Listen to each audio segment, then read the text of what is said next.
Kamala Harris and Liz Cheney teaming up for town halls in Pennsylvania, Michigan, and Wisconsin, counties that Nikki Haley carried in the primary. But will Liz Cheney's support be enough to persuade those voters to cross party lines? Joining us now to discuss, Craig Snyder, National Director of Haley Voters for Harris, and Reed Galen. I didn't let him leave just yet. All right, Craig, the million-dollar question. How are you going to get Haley voters to vote for Harris when Nikki Haley herself is voting for Trump?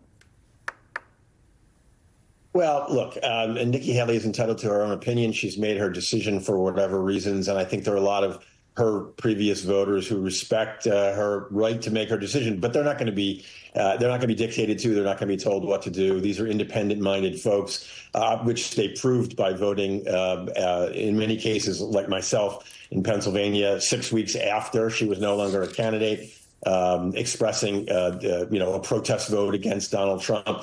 So I don't think that Haley's position, and if she goes out and does a rally or two, is really going to be decisive here. The best polling data that we have at this point is that about half, a little less than half, maybe 45% of the Haley voters are going to stay with their Republican identity and vote for Trump.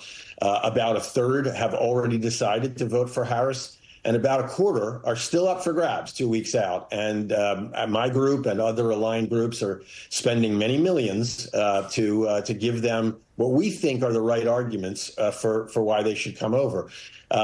Reed said in the last segment that if Harris gets a third of the Haley vote, Donald Trump's in trouble. He's absolutely right about that. And we think it can be much more than a third. We think it can be as much as a half of those voters. Reed, what do anti-Trump Republicans need to hear from Kamala Harris to get their vote? I mean, I think it's really a value proposition, right, that goes back to what Haley stood for, which was the Republican Party that you mentioned in the last segment that I grew up in, right? The party of Reagan, of George H.W. Bush, of George W. Bush, of John McCain, that was strong on national security, but also was proud to be an American. Remember that Trump says very little in the way of good things about the United States. We're suckers, we're losers, we're always being taken for a ride, right? Why do all these people do these things to us? And so I think that, these conservative and Republican voters want to hear that Kamala Harris is going to be strong on national security, that she believes that the United States is the greatest country on the planet, even if it's not always doing the best it can, but that at her core, she is a patriot. And I think that there's another piece of this. Trump's in trouble with these voters. He's really got three problems. It's actually three options. One, they could vote for him. Two, they could vote for Harris. Bad. Three, they skip it altogether. Either way, those last two options are bad for Trump. He can't lose any of these people. His campaign knows this, that they are smaller, older, whiter, more extreme than they were 4 or 8 years ago. Undervotes will kill Donald Trump just like they did in 2020. Craig, when and if Nikki Haley jumps on the campaign trail, does a few events with or for Donald Trump, how will your team respond to that? We're just going to keep talking about the positive case for the vice president and making many of the arguments that Reed just laid out.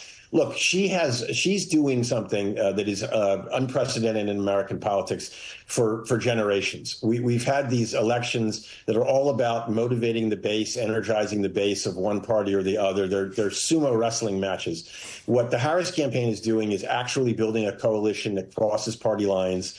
She's talking about centrist policies on the economy, on Social Security, on taxes and the debt. That appeal to these voters. She's really trying, I think, to show a way forward, as is her phrase, that is beyond this incredible kind of grudge match politics. I think it is attractive to Haley voters, traditional Republican voters like myself. And it's also, for a lot of these folks, the only way that the Republican Party ever stands a chance of returning to being a sane, rational, center-right party is for Trump to be seriously defeated. And I think there are a lot of people who are going to vote on that basis as well. Then, Craig, I'm sorry, Reed, I got to give one more question to Craig. You just said traditional Republican voters like yourself, those that are still voting for him, but have or had your same political ideology, what's their explanation to you now of why they're voting for Trump?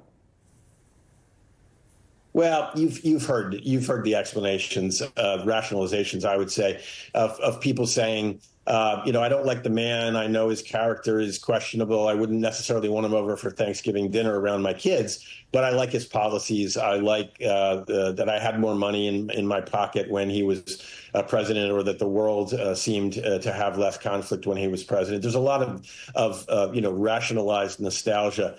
None of that is true. And really, our campaign is about making sure that these key, potentially decisive voters have real information that they're not going to get from right-wing media, and they're not watching MSNBC, so they've got to get it from somewhere. And we're trying to provide that. Well, we're here every night. They're welcome to watch. Reed, I had to tell David Gura the same thing. Tonight was Peter Goodman's first visit to the 11th hour, and I absolutely adored him. And I really like Craig. Listen, always the bridesmaid, I guess. Good answer. Craig, please come back soon. And Reed, you are always welcome. When we return.